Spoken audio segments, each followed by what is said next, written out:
Assalamu alaikum. Welcome back to the channel. You have probably seen how a typical neural network works. It consists of three layers: the input, hidden, and output. You give it an image, say an apple, and it tells you what it is. That's supervised learning. The model learns by comparing its prediction with the correct labels we provide. But what happens if we take away the labels? Can a model still learn something meaningful? Can it find structure or pattern in the data on its own? That's where unsupervised learning comes in, and one of the most important tools that made it possible and later paved the way for modern generative AI is auto-encoder. An auto-encoder is a special kind of neural network designed to learn efficient representation of data by reconstructing its own inputs.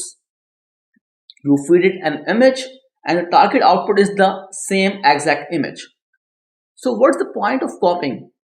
It forces the network to become a master of efficient data representation. Autoencoders are everywhere.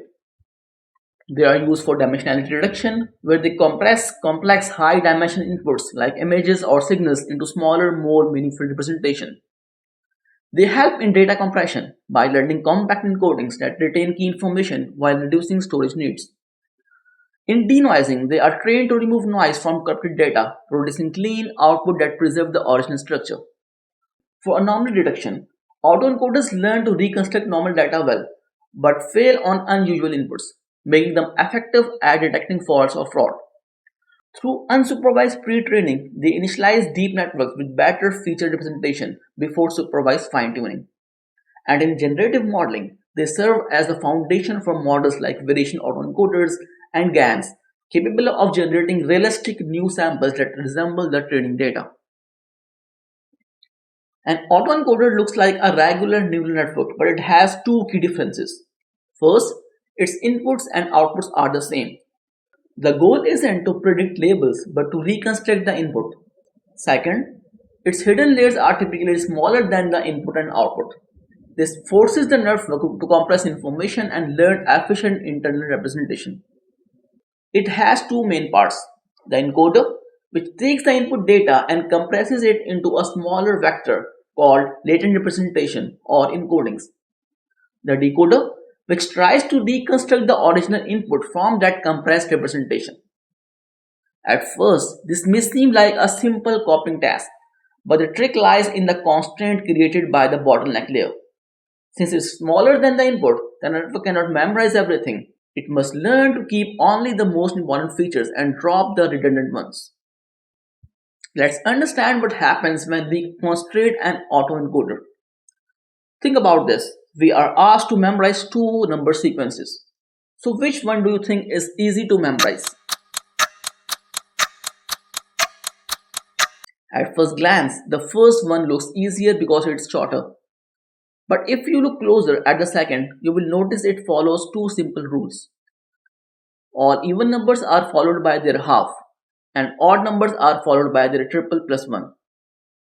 This is known as hailstone sequence.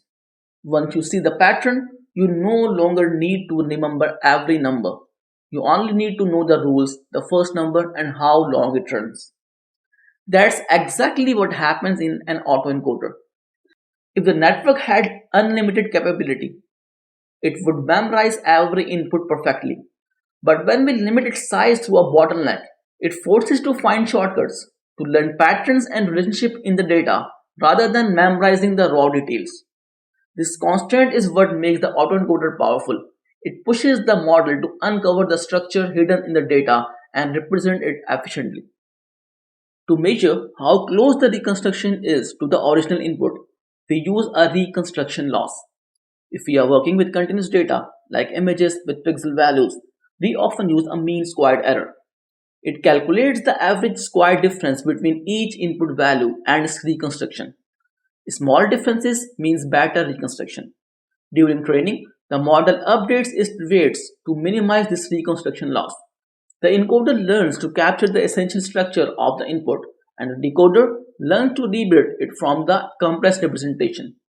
By reducing this loss, the autoencoder gradually learns to represent data efficiently and meaningfully. If you like the video, Let me know in the comments below. Subscribe the channel for more videos on generative AI. See you next time.